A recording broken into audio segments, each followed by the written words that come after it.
코르넬리우스 프롱크 목사님의 호세아서 강해 그 7번째 시간. 영적으로 버림받음. 이것이 과연 무엇일까요?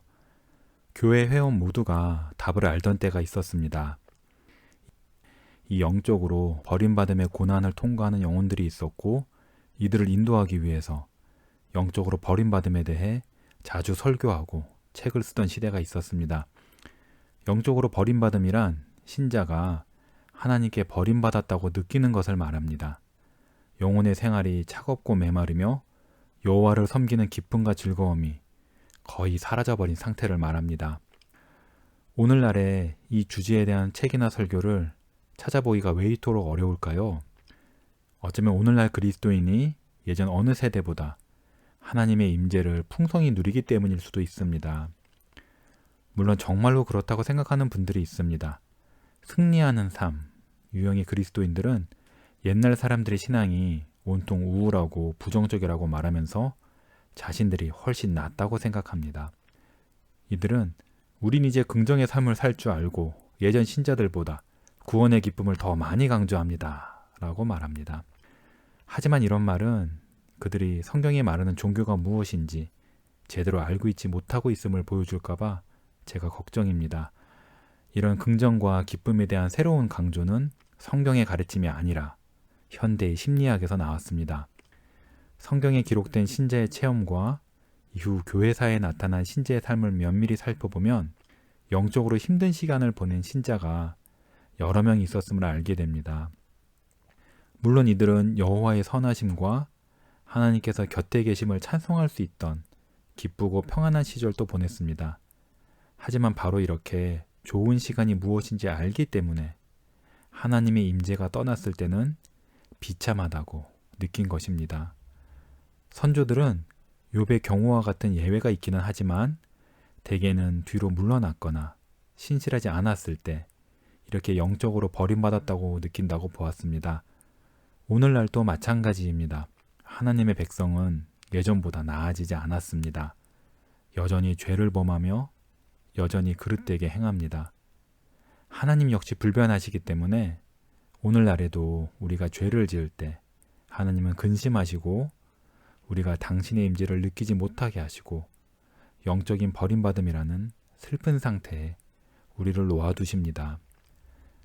호세아서 5장에서 우리는 여호와께서 신자 한둘이 아니라 당신의 백성 모두에게서 임재를 거두시는 장면을 봅니다. 15절에 주목합시다.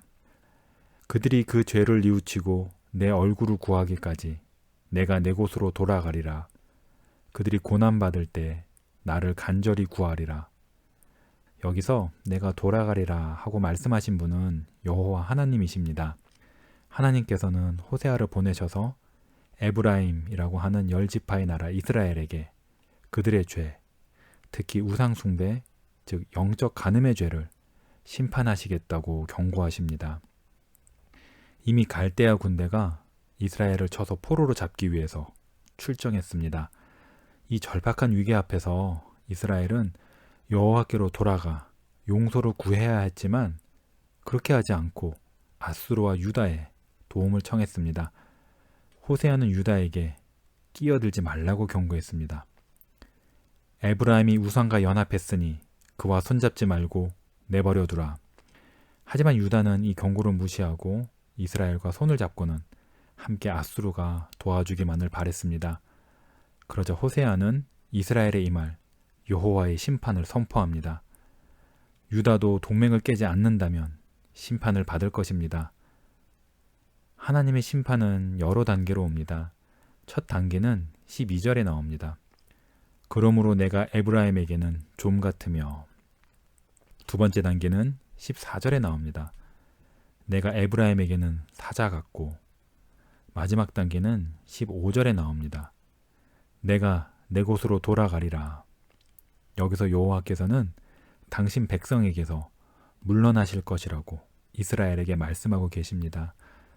하나님이 물러가시는 것보다 더 나쁜 것은 없습니다. 여기서 버리심이란 문자 그대로는 언약 백성을 갈대아와 다른 대적들에게 내어주시는 것을 말합니다. 이 이방 국가들은 이스라엘을 노예로 삼아서 온갖 수치와 모욕을 줄 것입니다. 우리는 이 버리심을 영적인 의미로도 받아들일 수 있습니다. 모든 신자가 이 땅에서 나그네로 사는 동안에 이런저런 정도로 느끼는 하나님의 영적인 떠나심을 나타낸다고도 볼 수 있습니다. 여호와께서 말씀하신 내가 내 곳으로 돌아가리라 하신 말씀은 바로 주께서 신자에게서 물러나신다는 뜻입니다. 물론 이 표현은 신인 동형적입니다. 즉 하나님을 인간의 형태로 묘사하는 방식입니다. 여기서는 사람이 한 장소로 떠나서 자기 집으로 돌아가는 그림이 있습니다. 엄밀히 말하자면 하나님께서는 모든 곳에 계시기 때문에 어디 머무시거나 어디로 가실 수 없습니다. 성경은 하나님께서 만물 안에 계시며 만물을 충만케 하신다고 말합니다.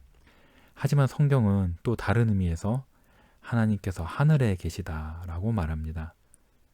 하나님은 지극히 존귀하시고 영원히 거하시고 거룩하다 이름하시며 높고 거룩한 곳에 계십니다. 하나님께서 심판을 행하시거나 자비를 베푸시러 이 땅에 찾아오실 때 마땅히 계실 곳인 높고 거룩한 곳을 떠나셔서 우리가 사는 곳으로 내려오신다고 말합니다. 또 이런 행차를 마치시고는 그 거하시는 곳으로 다시 돌아가셨다라고도 말할 수 있습니다. 이 말은 실제로 이곳에서 저곳으로 물리적으로 움직이신다는 뜻이 아니라 하나님의 임재가 나타나거나 사라지는 것을 의미합니다. 따라서 이 영적인 버림받음은 주님께서 당신의 임재를 사람의 영혼에서 거두셔서 사람이 하나님께서 가까이 계신다는 것을 더 이상 느끼지 못하고 하나님과의 교통이 막히는 것을 말합니다. 주님께서 우리의 마음에 좌정하시고 우리의 마음을 다스리시는 동안에는 모든 것이 좋습니다. 하나님께서 가까이 계심을 느낄 수 있고 모든 생각을 뛰어넘는 하나님의 평강이 마음을 다스립니다. 우리는 구원의 길이 무엇인지를 분명히 알며 예수님과 달콤하게 교통을 나눕니다. 하나님의 얼굴빛 아래 걸으며 하나님의 호의를 느끼길 즐거워합니다.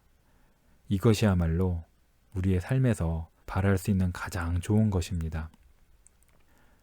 하지만 우리가 뒤로 물러나기 시작했을 때, 즉 우리가 영혼의 의무에 소홀하고 죄와 유혹과 맞서 싸우기에 게을러지고 그리스도께서 차지하셔야 할 우리 마음의 왕자를 세상과 세상의 쾌락에 빼앗기도록 내버려 두면 우리 영혼의 상태는 차츰 달라집니다. 하나님의 사랑을 별로 느낄 수 없을 뿐더러 나는 하나님의 소유다라고 확신할 수도 없게 됩니다. 하나님의 일에 대한 관심이 사그라들고 하나님과의 친밀한 교통을 찾는 일이 점차 줄어들더니 결국엔 별로 갈망하지도 않게 됩니다. 하나님과의 친밀하게 보내는 시간은 이제 찾아보기 힘들어집니다. 기도하고 싶은 마음도 사라지고 그저 의무감에 못 이겨서 형식적으로만 기도할 뿐입니다. 이런 상태는 매우 위험합니다. 재빨리 하나님 앞에 자신을 겸비하게 낮추고 뒤로 물러난 자를 용서하시는 하나님의 은혜를 나에게 베풀어 달라고 간청하지 않는다면 하나님께서 더더욱 멀리 떠나가시는 것을 보게 될 것입니다. 그렇게 되면 우리 안에 있는 신령한 것들은 모두 다 썩어버릴 것입니다. 여름의 아름다움이 자취를 감추고 우울한 가을이 오기가 무섭게 차디찬 겨울바람이 우리의 영혼에 불어닥칠 것입니다. 그때에는 우리 마음에 죽었던 부패가 다시 되살아날 것입니다. 물론 완전히 살아나지는 않더라도 내 마음에 부패함이 살아있구나 라고 느낄 만큼 무섭게 고개를 내밀 것입니다.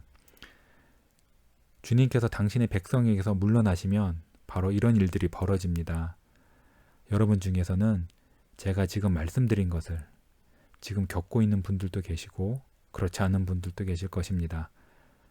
하지만 겪고 있지 않는다고 해서 상태가 더 나은 것만은 꼭 아닙니다.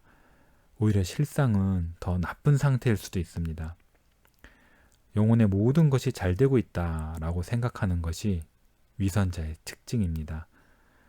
반면에 하나님의 참된 백성들은 늘 그렇게 자신의 영혼의 상태가 좋다고 확신하지 못하며 종종 뉴턴처럼 탄식을 내뱉습니다.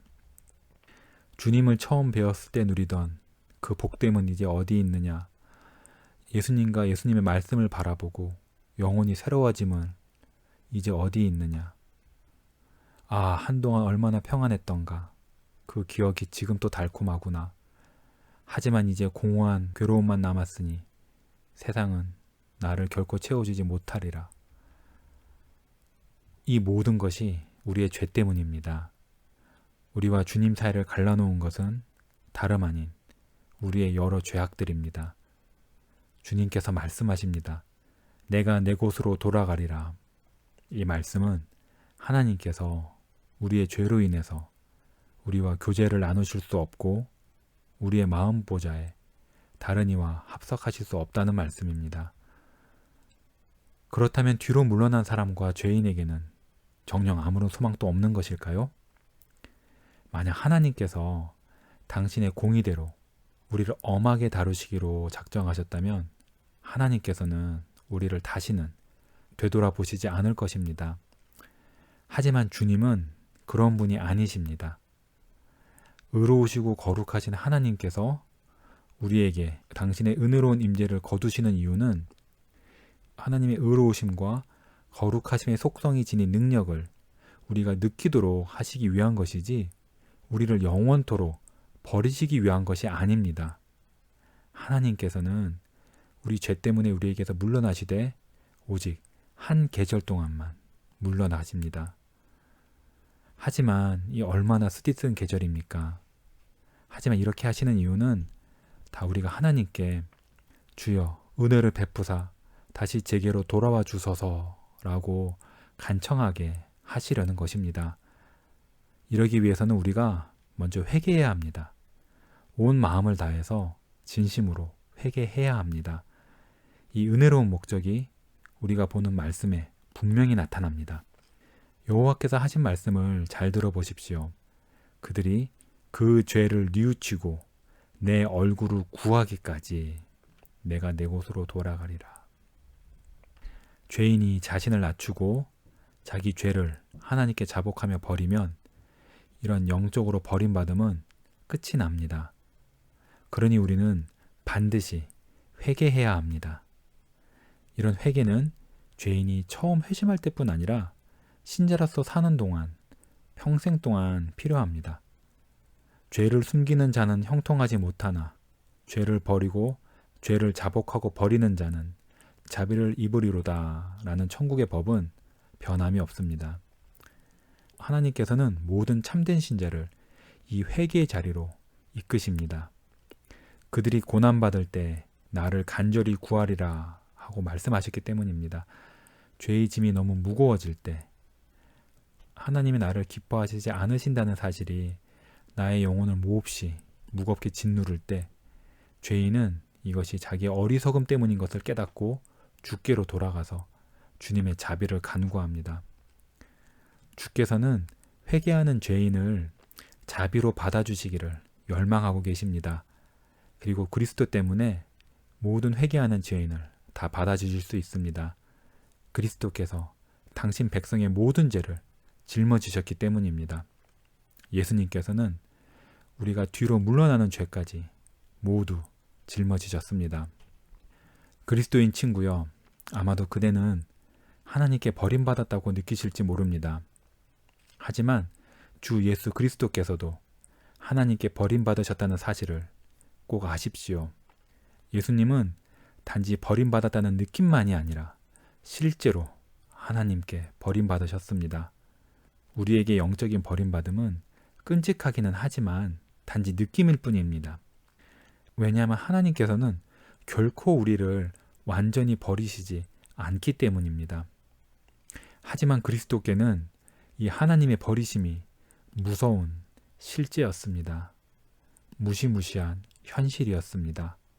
그래서 그리스도께서 마음을 찢으며 나의 하나님, 나의 하나님, 어찌하여 나를 버리셨나이까? 라고 울부짖으신 것입니다. 하지만 그리스도께서는 이렇게 버림받으셨기 때문에 우리를 위해서 대신 하나님 아버지의 임재와 호의를 다시 얻으셨습니다. 개혁교회의 성찬 예식서에 나오듯 우리가 하나님께 용납받고 다시는 버림받지 않게 하시려고 예수님께서 하나님께 버림을 받으신 것입니다. 이 복음의 진리가 우리의 마음을 물같이 녹입니다. 그리스도의 사랑이 우리로 간절히 주를 찾게 만듭니다. 주님을 찾는 모든 이여, 우리 마음에 다시 확증을 주시는 은혜로운 하나님의 말씀에서 위로를 얻으십시오. 내가 잠시 너를 버렸으나 큰 긍휼로 너를 모을 것이요, 내가 넘치는 진노로 내 얼굴을 내게서 잠시 가리웠으나 영원한 자비로 너를 긍휼히 여기리라. 내 구속자 여호와께서 말씀하셨느니라. 아멘.